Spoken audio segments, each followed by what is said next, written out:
After dinner last night, conversation with a lady, and she said, you know, I don't try to figure out the tricks, I just enjoy the magic. To me, I understand kind of the sentiment of that, but it's insulting, actually.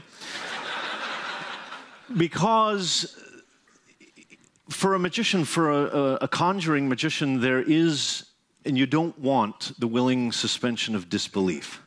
That's what you want when you're watching a high school production of Peter Pan.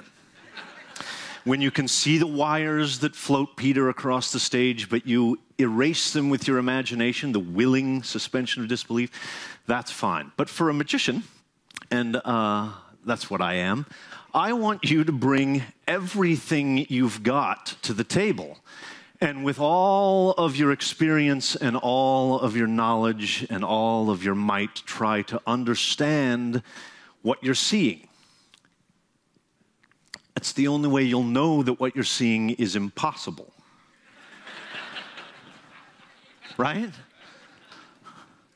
When I do this trick, I think about John Ramsay, a Scottish grocer, and I think about Tim Conover, a departed friend of mine. And it's very much a work in progress for me, not the choreography and the mechanics of it, but the meaning of it and the words of it. I haven't found my way yet.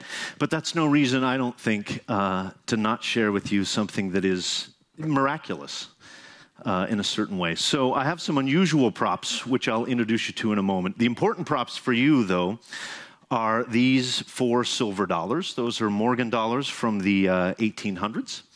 This is a little drink coaster, which is acting tonight as a raised platform or a stage. This is where all of the important action will happen.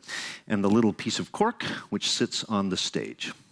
The cork is just a sliver cut from the end of a wine cork. It's going to act as a marker. And the little leather tube is going to hide the cork. Let me show you the tube also. The tube is just a flat leather strap that's had the ends stitched together. There's nothing inside of it. It's unprepared. If you were close, I would hand it to you, and you could look through it and add it. The important feature is that anything dropped inside the tube passes through it, and that's because the tube has no top or bottom. It just acts as a little cover to hide the cork. Okay? And now very simply, I'm going to pull back my sleeves. Okay? And the idea is to, one by one, make the 4 coins disappear from your sight. Do everything slowly and right out at my fingertips. A little magic wand passes through my hand. And the first coin vanishes. Oh, thank you, but there's a lot.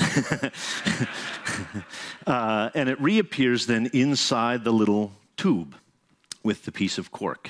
You get to see this actually several times. So 3 coins left.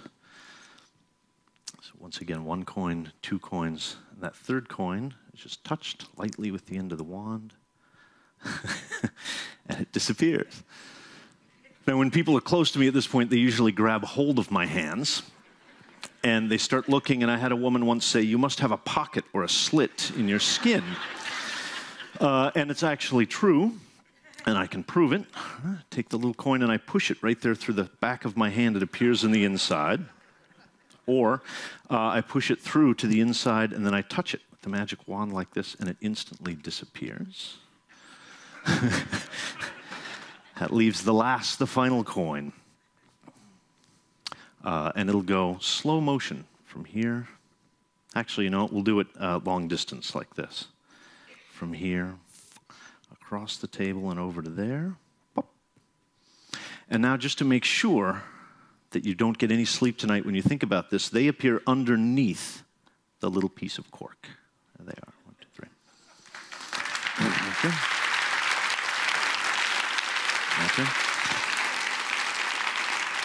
I'll do the whole thing again and in reverse, right? The little coins go underneath the, did I say coins? The coins go underneath the little cylinder. The cork in my fingers. The coins, you see the last possible second underneath the cylinder. And then we travel back in time to where there was a coin out here at my fingertips. It's 1 coin. Right there in the air, that's number 2. Right there, that's number 3. 3 coins, solid. silver dollars. They come from nowhere.